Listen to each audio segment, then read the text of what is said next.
नमस्कार प्रिय विद्यार्थियों, मैं आपका अपना प्रेम शर्मा डिजिटल मंच पर एक बार पुनः स्वागत सत्कार अभिनंदन करता हूं। प्रिय विद्यार्थियों, हम वर्ण विचार की बात कर रहे थे और वर्ण विचार में हमने देखा उच्चारण स्थान के आधार पर 8 भेद किए गए हैं। सबसे पहला भेद उसमें कंठ था और कंठ के रूप में हमने उन ध्वनियों को देखा जो कंठ से उच्चरित होती हैं। उसका एक सूत्र आपने पढ़ा, अकूह विसर्जनीय कंठा। प्रिय विद्यार्थियों, ए आ जो कि स्वर होते हैं, क वर्ग पूरा क ख ग घ ज्ञम है और विसर्ग, ये सभी कंठ से उच्चरित होते हैं। उसके पश्चात प्रिय विद्यार्थियों एक दूसरा भेद इसका आता है, तालव्य। देखिए,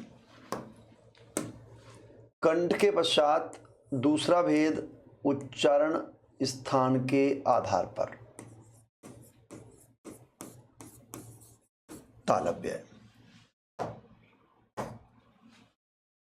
तालव्य में प्रिय विद्यार्थियों अगर हम इसको परिभाषित करें तो परिभाषा के रूप में कह सकते हैं कि वे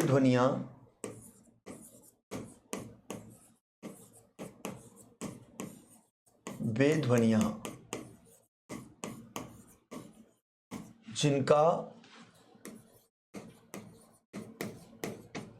उच्चारण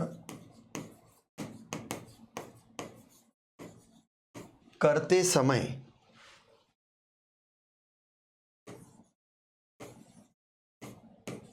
जीभ का अग्रभाग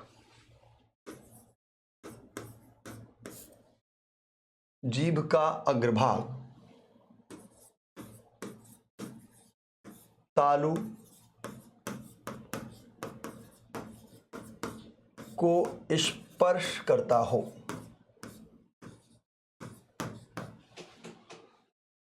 जीभ का अग्रभाग तालु को स्पर्श करता हो।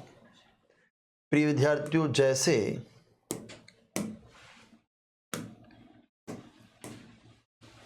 जैसे के रूप में यदि हम देखें, जैसे च छ ज झ यम य श।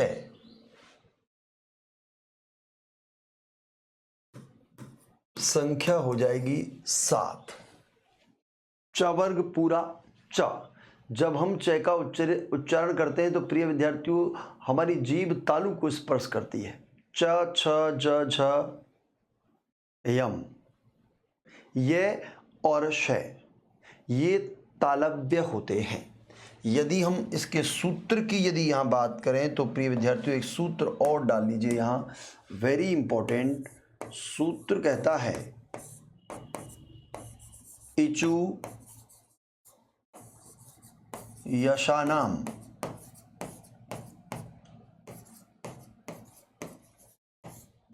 तालु। इचु यशानाम तालु। प्रिय विद्यार्थियों, अब इस सूत्र के माध्यम से आप स्वर एवं व्यंजन दोनों को देख लेते हैं।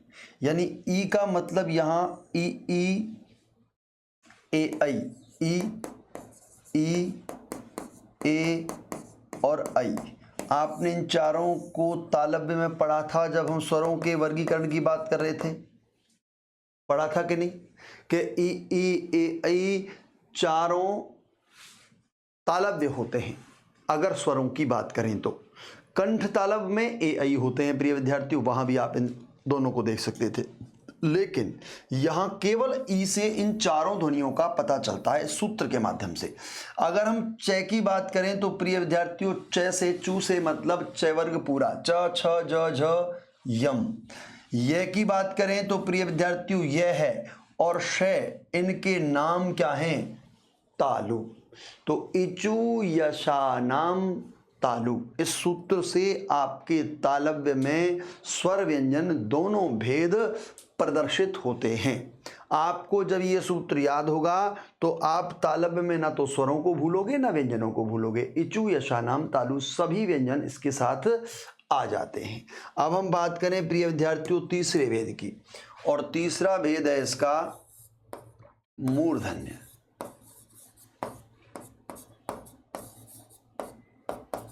मूर्धन्य में हम कह सकते हैं वे ध्वनियां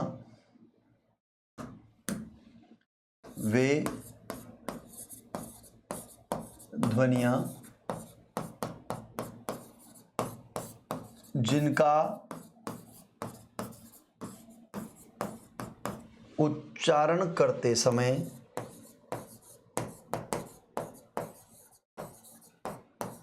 जीभ का अग्रभाग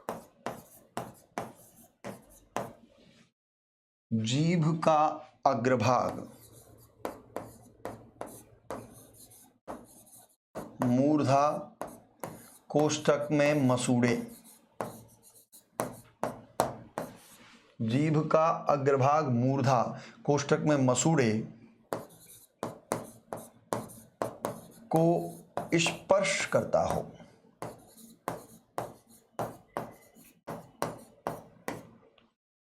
मूर्धा को स्पर्श करता हो। प्रिय विद्यार्थियों, यदि हम जैसे के रूप में देखें तो जैसे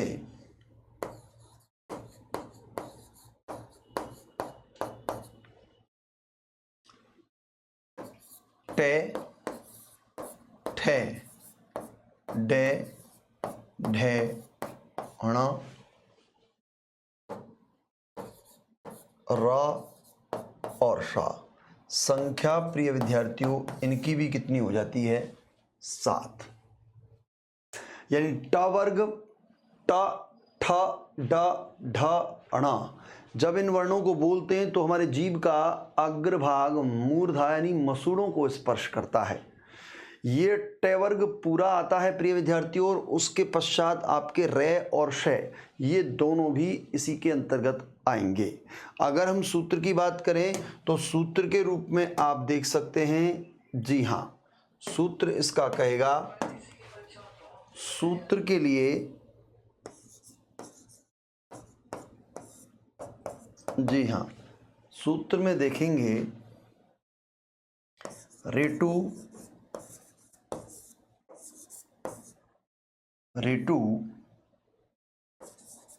रसानाम मूर्धा, रेटु रसानाम मूर्धा। प्रिय विद्यार्थियों, सूत्र के माध्यम से आपको ये पता चलता है कि री एकमात्र स्वरों में आपने पढ़ा था, एकमात्र ध्वनि स्वरों में री मूर्धन्य होती है। स्वरों के बाद ये टे, टू से मतलब टे वर्ग पूरा, टे ठे डे ढे ण, रे श, इनके नाम क्या होंगे? मूर्धन। जिस प्रकार से यहाँ तालु हो रहा था उसी प्रकार से यहाँ ऋतु रसानाम मूर्धा होगा। इचु यशानाम तालु ई ए ऐ च छ ज झ यम ये और शे ये तालव्य हो गए, और प्रिय विद्यार्थियों ऋतु रसानाम मूर्धा हो गया। री एक स्वर है, टे का मतलब टे वर्ग, रे और शे आपके दोनों अंतस्थ और ऊष्म से भी एक एक वर्ण ले लिए गए हैं। यदि हम बात करें यहाँ चौथे भेद की प्रिय विद्यार्थियों, अगर चौथा भेद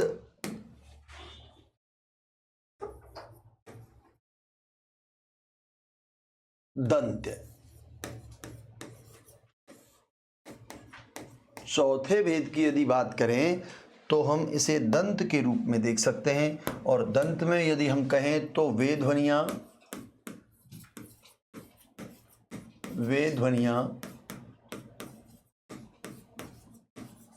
जिनका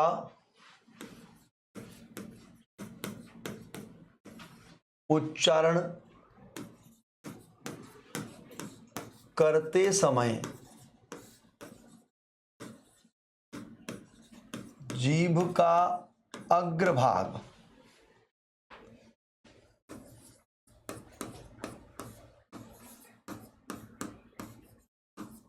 दांतों को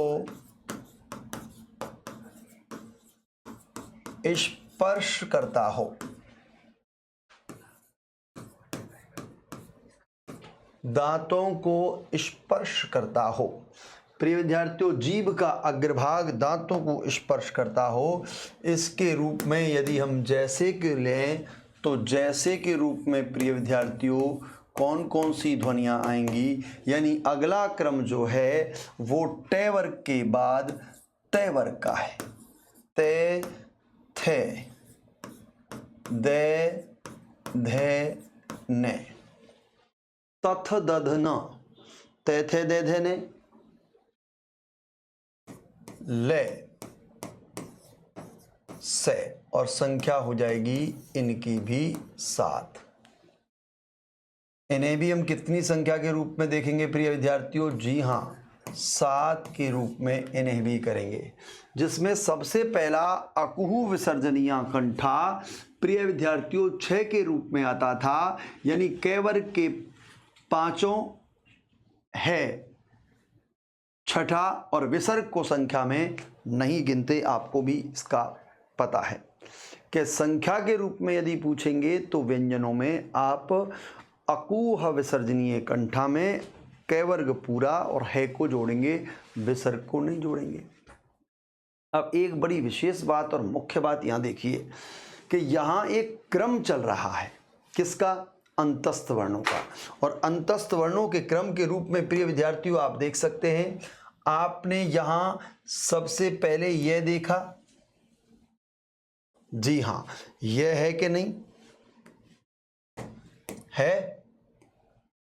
यह अंतस्थ वर्ण है। ये के बाद ये रे, अगला क्या है? ले। ये रे ले वे, यानी अंतस्थ वर्णों का वही क्रम चल रहा है जो अंतस्थ वर्णों में आपने पढ़ा था। अब हम बात करें यदि ऊष्म की, तो प्रिय विद्यार्थियों ऊष्म में शय, सबसे पहले तालव्य शय, उसके बाद मूर्धन्य शय और उसके पश्चात दंत शय, है कि नहीं?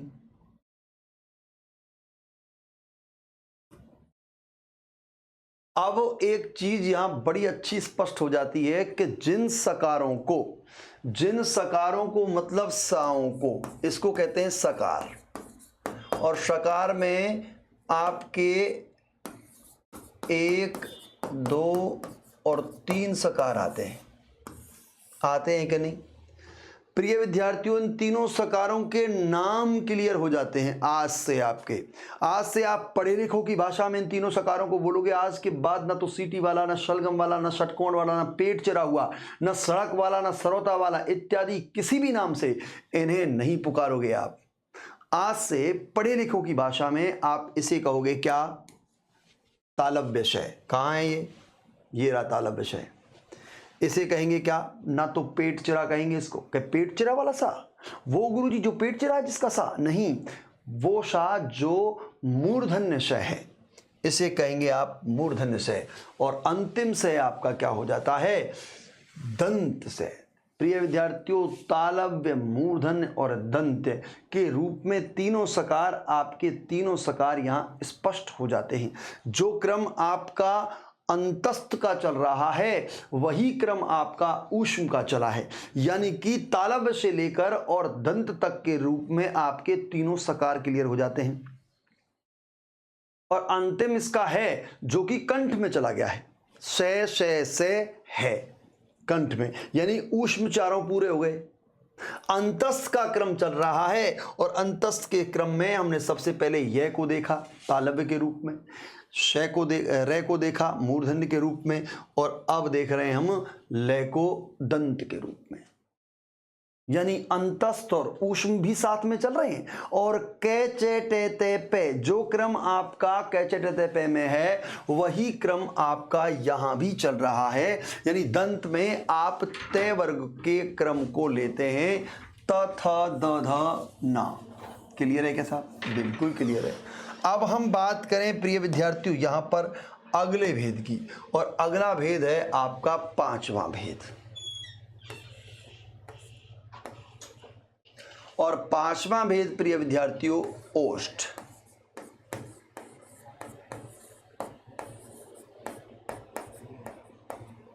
ओष्ठ में यदि हम इसको परिभाषित करें तो परिभाषा के रूप में ओष्ठ में लेंगे क्या कि वे ध्वनियां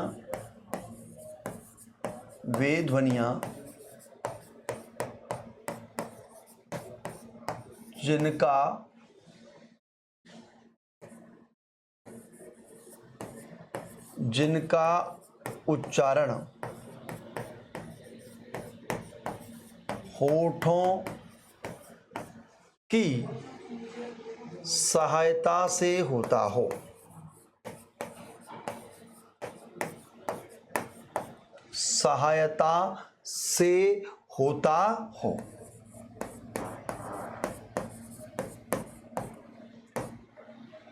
वे ध्वनियां जिनका उच्चारण होठों की सहायता से होता हो, जैसे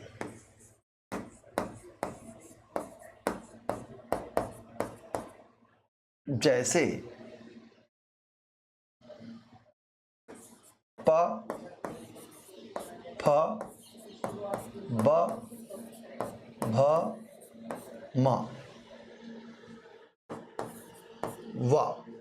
संख्या प्रिय विद्यार्थियों इनकी भी 6 है। इनकी क्या है? 6। और सूत्र के रूप में अगर देखें तो एक सूत्र यहाँ डाल सकते हैं हिंदी संस्कृत का, क्योंकि यहाँ भी आपको सूत्र चाहिए और सूत्र होता है, हर एक में सूत्र चाहिए आपको। तो सूत्र आपने यहाँ कहाँ डाला है? यहाँ तो डाला ही नहीं है। जी हाँ, ओष्ठ में नहीं डाला आपने, तो आप इससे पहले तो सूत्र डालेंगे इसमें। जी हाँ, सूत्र दोनों में डाल दिया और आपने ओष्ठ के ऊपर पढ़ने लग गए। सूत्र यहाँ भी चाहिएगा आपको। सूत्र होता है प्रिय विद्यार्थियों क्या? ऋतु लसानाम दंता। देखो कैसे, री एक स्वर है प्रिय विद्यार्थियों, संस्कृत में एक स्वर है। मैंने बताया था आपको, जब हम री की बात करते हैं तो री भी एक संस्कृत का स्वर है, यानी इसे भी एक संस्कृत के स्वर के रूप में आप देख सकते हैं।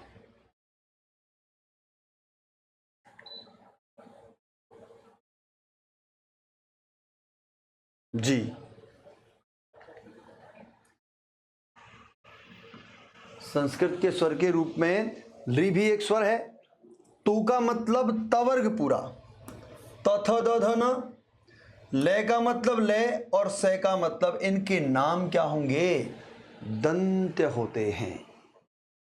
ऋतु लसा नाम दंता। संस्कृत में ली को एक स्वर माना गया है, हिंदी में ये स्वर नहीं माना जाता है, केवल री को माना जाता है। प्रिय विद्यार्थियों, संस्कृत के पास ही स्वर को छोड़ आए हैं हम। क्यों छोड़ कर आए हैं? क्योंकि इससे निर्मित शब्द हिंदी में नहीं होते।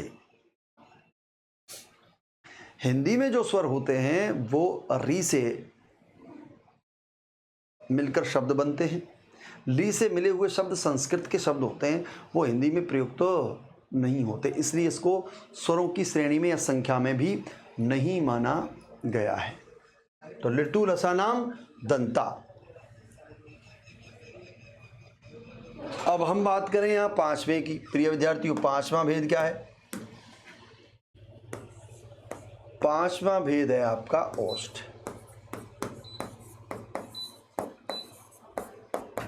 अब हम ओष्ठ की चर्चा कर लेते हैं। जैसे वे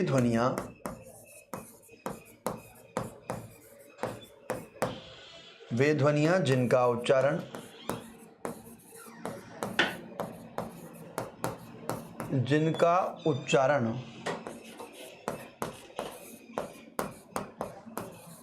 होठों की सहायता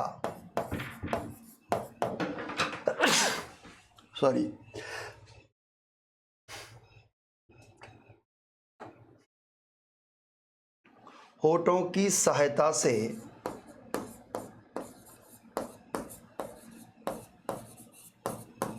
होता हो, जिनका उच्चारण होठों की सहायता से होता हो। प्रिय विद्यार्थियों, यदि हम सूत्र देखें सूत्र ना देखकर हम जैसे करें, सबसे पहले जैसे उनको लिख लेते हैं। जैसे में प्रिय विद्यार्थियों अंतिम वर्ग क्या रह जाता है, पे, फे, पे, फे, बे, भे, में और वे। संख्या इनकी 6। संख्या कितनी इनकी जी, 6 है। प्रिय विद्यार्थियों उपवध्यमानीयानाम ओष्ठौ, इसका एक सूत्र होता है और सूत्र के लिए हम उस सूत्र को देखिए। जैसे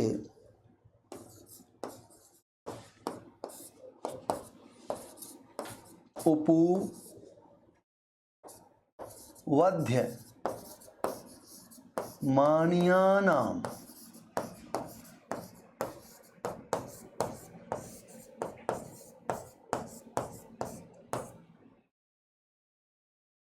ओष्ठौ।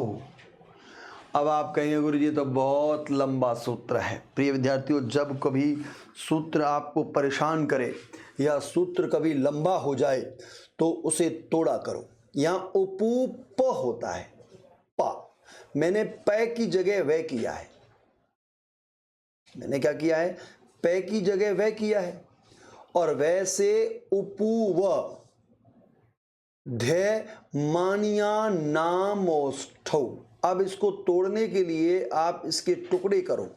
सबसे पहले उपूव को करो और उपूव से आप पता चलेगा कि आप उ जैसे यहाँ स्वर री था वैसे ही उ से ओष्ठ आपने स्वरों में पढ़े थे, उ ओ औ, उ ओ औ ओष्ठ होते हैं। तो उ का मतलब उ ओ औ। पू का मतलब पवर्ग पूरा, प फ ब भ म, पवर्ग आ गया पूरा। और वे का मतलब जो है प्रिय विद्यार्थियों यहाँ क्या हो गया, वे मतलब वाह। अब ये वे आपको परेशान करेगा। देखिए ये उपवध्यमानीयानाम ओष्ठौ, इनके नाम निया, नाम ओष्ठौ, नाम तक याद रखेंगे आप। उपूव नाम ओष्ठौ इतना कर देना।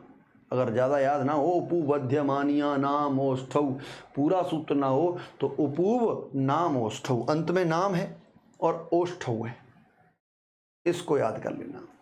तो उ ओ औ स्वरों में हो गया। पू का मतलब पवर्ग और वह आपका आ गया। संख्या कितनी है जी, 6। तो इस प्रकार से आपके 5 भेद हुए। अब हम बात करें छठे भेद की। छठा भेद जो है प्रिय विद्यार्थियों वो होता है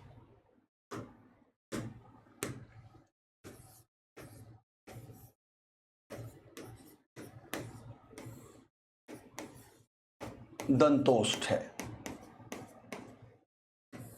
क्या होता है, दंतोष्ठ। अब हम इसको दंतोष्ठ के लिए परिभाषित करेंगे कि वे ध्वनियां या वह ध्वनि, ऐसे करेंगे क्योंकि ये एक है। वह ध्वनि जिसका उच्चारण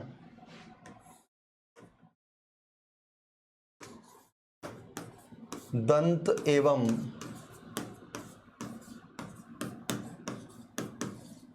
ओष्ठ, या जिसके उच्चारण में जीभ का अग्रभाग दांतों को स्पर्श कर दे और ओठों की सहायता ली जाए, दोनों के साथ कर दें, दंत और ओष्ठ दोनों की सहायता से होता हो,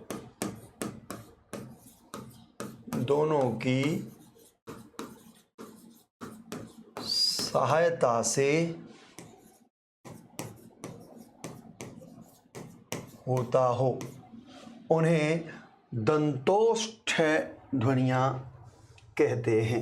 क्या कहते हैं प्रिय विद्यार्थियों, दंतोष्ठ ध्वनियां। दंत एवं ओष्ठ दोनों ध्वनियां प्रिय विद्यार्थियों दांत और ओष्ठ दोनों मिले हुए हैं। ऐसी स्थिति में हम अगर जैसे की बात करें तो जैसे में हम ले सकते हैं जैसे एकमात्र ध्वनि है वा। प्रिय विद्यार्थियों वा एकमात्र ध्वनि है वा। जो कि दंतोष्ठ होती है। इसको कई बार परीक्षा में पूछा गया है। अब ये क्लैश करती है आपके पहले वाली ध्वनि से भी, क्योंकि आपकी ओष्ठ में भी व आ रहा है। जब ओष्ठ में व आ रहा है और आगे आपका किस में आ रहा है, दंतोष्ठ में, तो प्रिय विद्यार्थियों इसका एक सूत्र यहाँ नोट करें आप कि सूत्र क्या कहता है। सूत्र कहता है वकारस्य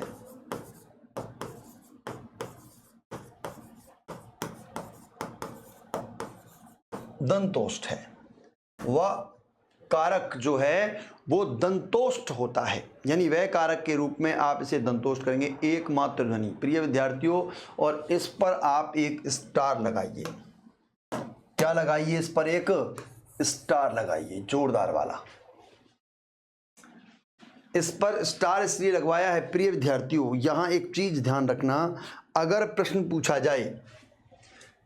पूछा जाए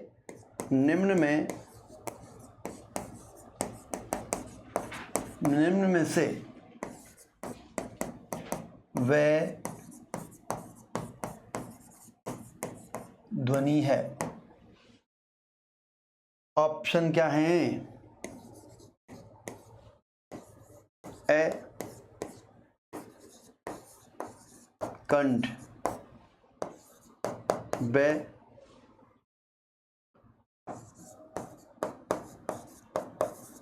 ओष्ठ है, से दंतोष्ठ है, और दे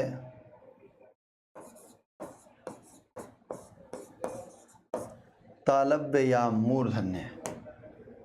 प्रिय विद्यार्थियों, बिना किसी झिझक के उत्तर विकल्प क्या चुनेंगे आप, क्योंकि अब पूछा है वकारस्य दंतोष्ठ है, और हमने आपको वकारस्य दंतोष्ठ में ही तो क्या लगवाया, स्टार। और स्टार जिस ध्वनि पर लग जाता है वो महत्व अधिक देती है, यानी उसको हम वरीयता अधिक देते हैं। जब हम वह की बात करते हैं तो वकारस्य दंतोष्ठ है प्रिय विद्यार्थियों, वह किस में आता है, दंतोष्ठ में। ओष्ठ में भी आता है और दोनों विकल्प में है। ऐसी स्थिति में स्टार रर ध्वनि कौन सी है, दंतोष्ठ।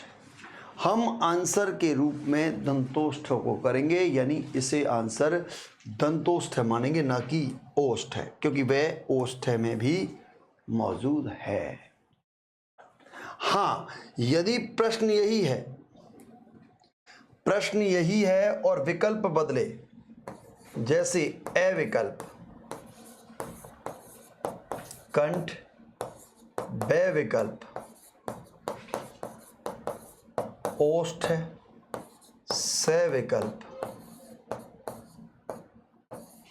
दंत्य, और दे विकल्प तालव्य। ऐसी स्थिति में प्रिय विद्यार्थियों उत्तर विकल्प बिना किसी झिझक के आपको क्या कर देना है, ओष्ठ कर देना है। बात समझ में आई क्या? फर्स्ट पहली वरीयता के रूप में आपको ओष्ठ है दंतोष्ठ है दोनों आए ऑप्शन में, तो आपको पहली वरीयता किसको देनी है, दंतोष्ठ को।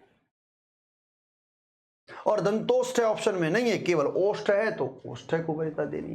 क्यों? क्योंकि वकारस्य दंतोष्ठ अपने आप में महत्व रखता है, और दोनों ध्वनियां दांत एवं ओष्ठों के उच्चारण स्थानों को मिलाकर एक स्थान बनता है, जिसे कहते हैं दंतोष्ठ। उसमें एक आपके दंतोष्ठ के अलावा ये ओष्ठ में तो एक ही है, ओष्ठ है। लेकिन विद्वान ये कहते हैं कि वकारस वा का जो उच्चारण है प्रिय विद्यार्थियों, वह दोनों ध्वनियों के मेल से होता है, यानी वह दांत और ओठ दोनों की सहायता से बोला जाता है। वा वा वा वा वा वा वा वा, दांत और ओठ दोनों की सहायता से बोला जाएगा, इसलिए दोनों ध्वनियों को मिलाकर एक वर्ण बन जाता है उच्चारण स्थान के आधार पर, वकारस्य दंतोष्ठ। ये केवल वह उन पांचों भेदों का जो इससे पहले पढ़ाए गए हैं वो ऑथेंटिक भेद हैं, संस्कृत से प्रामाणिक हैं, वह केवल उसका खंडन करता है, ओष्ठ्य का उसका खंडन करता है। लेकिन प्रिय विद्यार्थियों, जब 7वें और 8वें वर्ष और तालु वर्ष आते हैं तो वह खंडन नहीं करेंगे। देखिए कैसे, अगर हम बात करें 7वें भेद की, और 7वां भेद है प्रिय विद्यार्थियों उसका वर्ष है, वह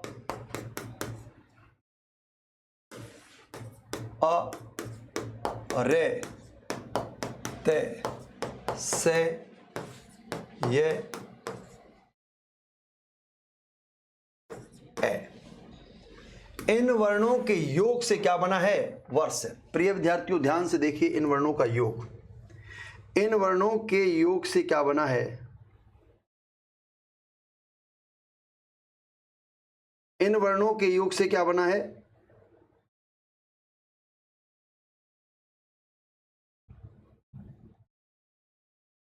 इन वर्णों के योग से आपका एक वर्ण बन जाता है, और वो वर्ण है आपका वे ए रे ते से ये ए, वर्ष से। यानी वे में तो ए जुड़ा, वे को पूरा किया।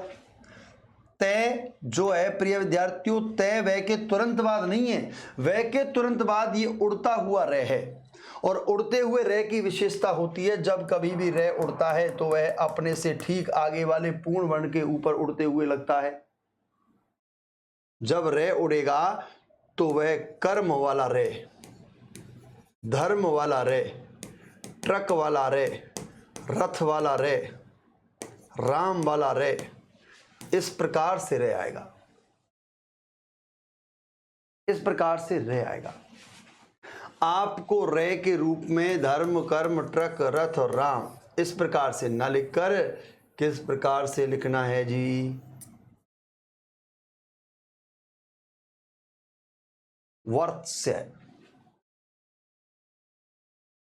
वे ए रे ते से ये ए, आपके रे का उच्चारण जो होगा वो वे के तुरंत बाद होगा, फिर तय का उच्चारण होगा, फिर से का, फिर ये का, और शब्द बोलेगा वर्ष, वर्ष।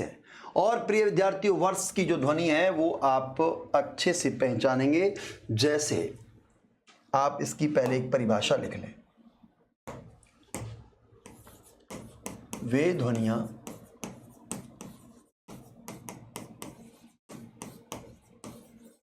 जिनका उच्चारण करते समय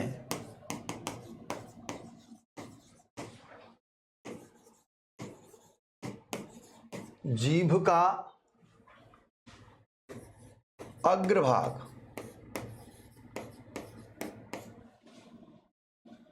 मूर्धा के पश्च भाग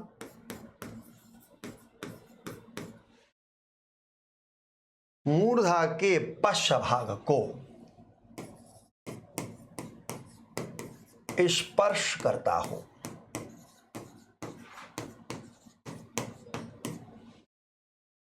मूर्धा के पश्च भाग को स्पर्श करता हो, जैसे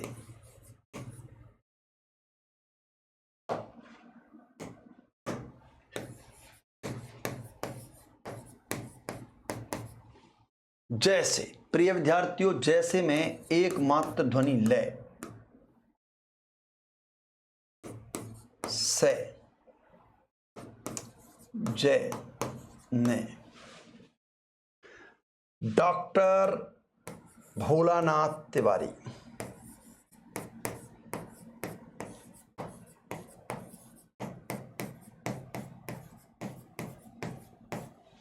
डॉक्टर भोलानाथ तिवारी प्रिय विद्यार्थियों एकमात्र ध्वनि किसको मानते हैं? चार ध्वनियों को डॉक्टर भोलानाथ तिवारी की एक पुस्तक चलती है भाषा विज्ञान के नाम से। प्रिय विद्यार्थियों भाषा विज्ञान में भोलानाथ तिवारी कहते हैं कि जो वर्ष नाम का स्थान है उससे ये 4 ध्वनि उच्चारित होती हैं, ले, से, जे, ने। अब कहें गुरुजी इसको याद कैसे रखेंगे? श्रावण के सोमवार आते हैं प्रिय विद्यार्थियों, श्रावण के सोमवार में शिव जी की पूजा होती है। और वो शिव जी की पूजा क्यों करते हैं? देखा होगा शिवालयों पर भीड़ लगती है जल चढ़ाने के लिए, बेलपत्र लेकर, धतूरा लेकर, भांग लेकर बड़े श्रद्धालु खड़े होते हैं। पूजा इसलिए करते हैं कि मनवांछित फल प्राप्त होता है। और विशेषकर लड़कियां, अब तो पुरुष भी खूब खड़े होते हैं, लड़के भी खूब खड़े होते हैं वो मनवांछित फल के लिए। लेकिन प्रिय विद्यार्थियों, हम यहाँ इसको इस जो डॉक्टर भोलानाथ तिवारी हैं उससे देखते हैं। भोला मतलब भोलेनाथ, शिव जी। शिव जी जब प्रसन्न हो जाते हैं तो वो एक वरदान देते हैं कि ले सजन, ले सजन। ये तो मानेंगे भोलानाथ तिवारी, ले सजन। लेकिन प्रिय विद्यार्थियों, जब अन्य विद्वानों की बात आती है, ले डॉक्टर अनंत चौधरी,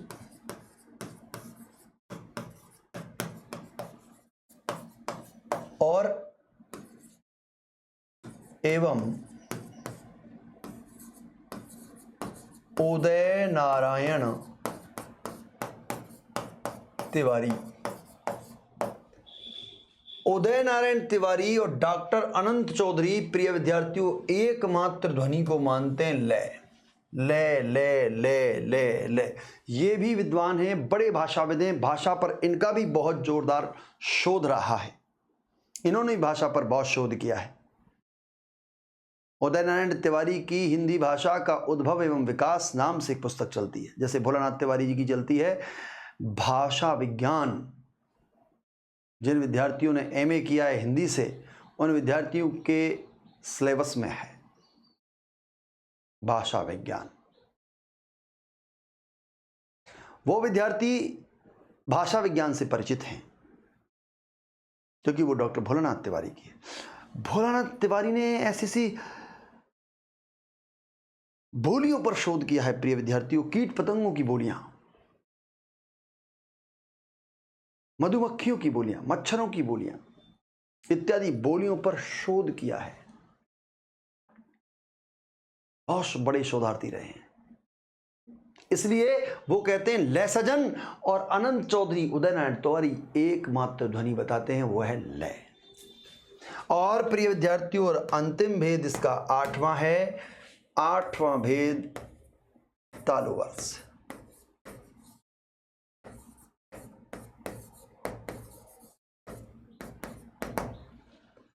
तालुवर्ष के रूप में प्रिय विद्यार्थियों हम कह सकते हैं वे ध्वनियां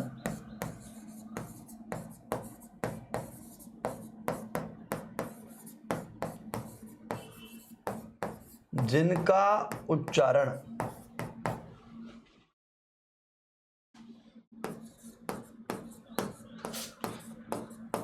करते समय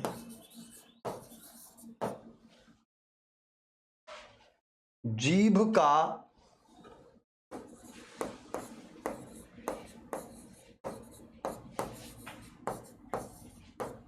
अग्रभाग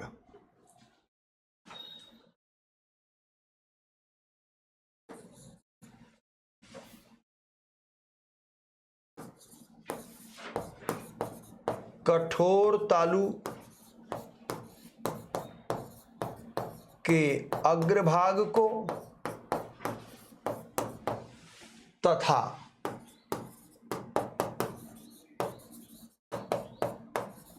मूर्धा के पश्च भाग को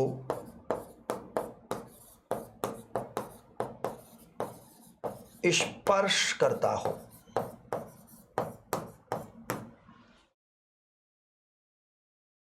मूर्धा के पश्च भाग को स्पर्श करता हो।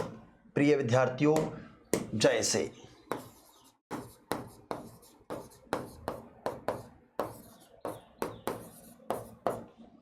ये शय, दोनों ध्वनियां तालु वर्ष के अंतर्गत आती हैं।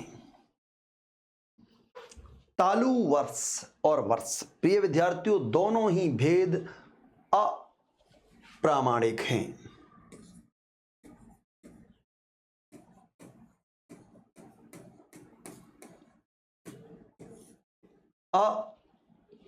अप्रामाणिक, ऑथेंटिक नहीं है ये विद्वानों के मत हैं।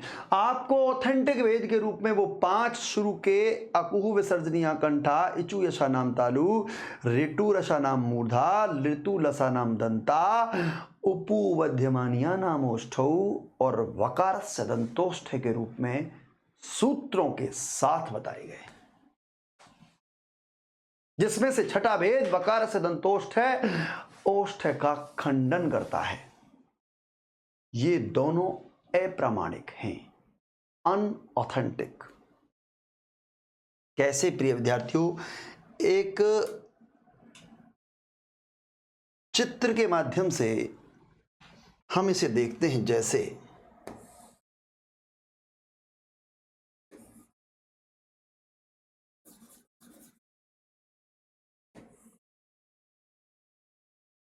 ये सुंदर से आपके दांत हैं, इसे हम कहेंगे मुख विवर।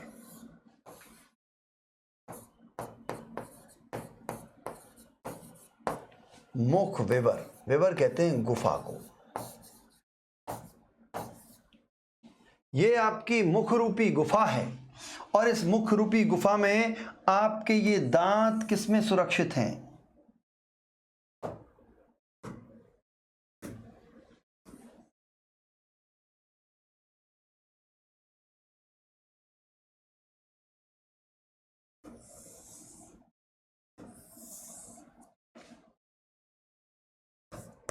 ओष्ठ,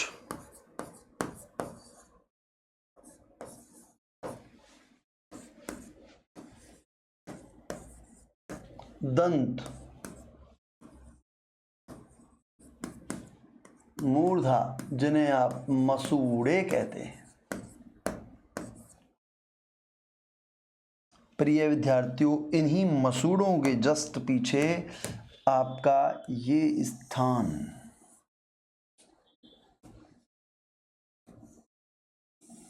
विवादास्पद है।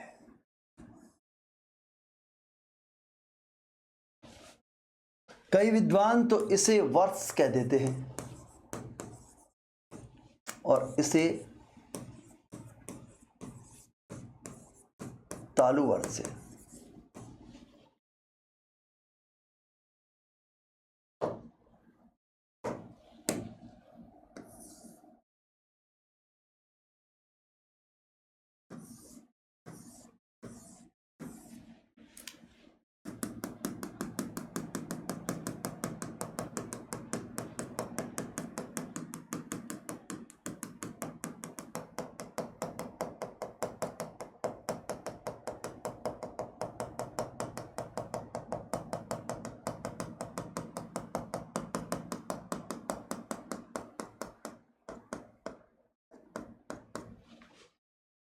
ये स्थान प्रिय विद्यार्थियों तालु वर्ष का है।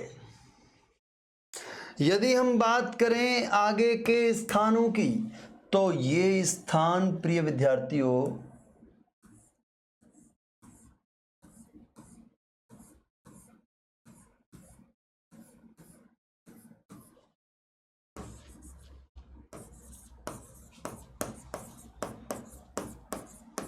कठोर तालु,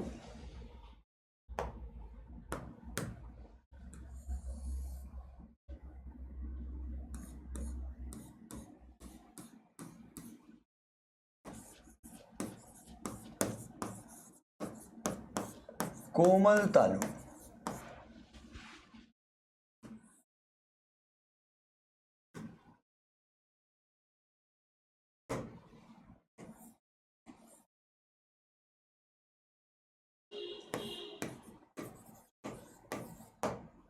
कंठ,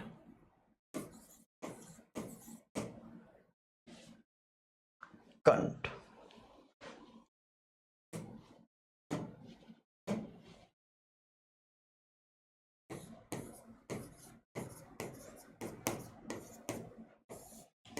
उच्चारण अवयव,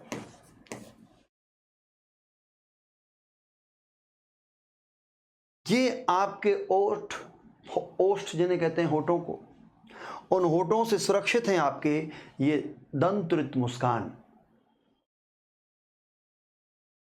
दांत। उसके पीछे का जो स्थान है जिसमें दांत अवस्थित हैं प्रिय विद्यार्थियों, उसको क्या कहते हैं? मूर्धा। और मूर्धा को ही आप मसूड़े अपनी भाषा में कहते हैं। इसके पीछे का स्थान वर्ष और तालुवर्ष, ये दोनों स्थान विवादास्पद हैं। विवादास्पद क्या है? कई विद्वान तो इसे आगे तक ले जाते हैं, कई विद्वान इसे यहां तक ले लेते हैं, कई विद्वान इसे यहां तक ले लेते हैं, कई विद्वान इसे यहां तक ले लेते हैं और कई यहां तक ले लेते हैं, यानी आगे पीछे होता रहता है, इसका फिक्स नहीं है। वर्ष, तालुवर्ष, पहले वर्ष होता है फिर तालुवर्ष, क्योंकि ऊपर तालु लग गया, कठोर तालु या कोमल तालु, कोमल तालु लग गया है।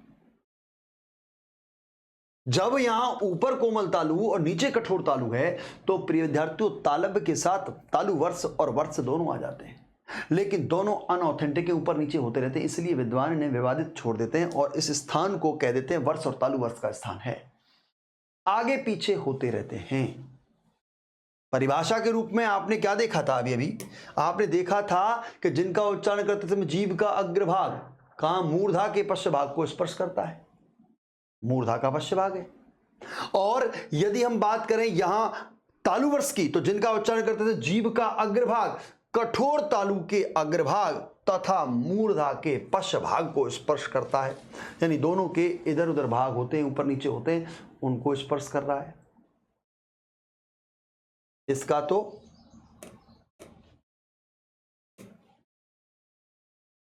कठोर तालु का तो अग्रभाग और मूर्धा का पश्च भाग, यही तो स्पर्श कर रहा है, ये ऊपर नीचे हो रहा है। तो आप इस प्रकार से पूरे चार्ट के माध्यम से इसे देख सकते हैं कि तालु वर्ष और वर्ष की क्या स्थिति है। मुंह बंद करके देखिए, सबसे पहले जीभ को अपने दांतों से स्पर्श करिए, दांत जिसमें अवस्थित हैं वो है मूर्धा यानी मसूड़े, उसके पश्चात एक स्पीड ब्रेकर सी स्थिति आती है, स्पीड ब्रेकर सी स्थिति वही आपकी वर्ष है।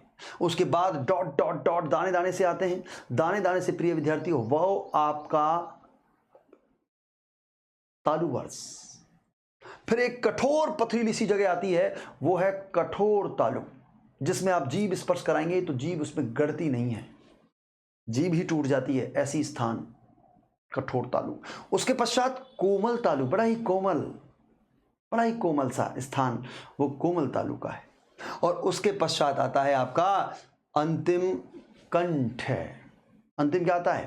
कंठ, जहां तक जीभ आपकी पहुंचती नहीं है। अंतिम जीभ पहुंचेगी आपकी कहां तक? कोमल तालु तक। और जिसकी जीभ कोमल तालु तक पहुंचती है तो समझ लीजिए उसके सभी उच्चारण अवयव अपनी अपनी जगह पर व्यवस्थित हैं और वह दुनिया की कोई भी भाषा, कोई भी शब्द, जटिल से जटिल शब्द को बोल सकता है, न लड़खड़ाएगा न हकलाएगा, कोई भी शब्द को स्पष्ट बोल सकता है। इसे कहते हैं आपके उच्चारण स्थान सभी व्यवस्थित हैं, सुव्यवस्थित हैं। उच्चारण स्थान के आधार पर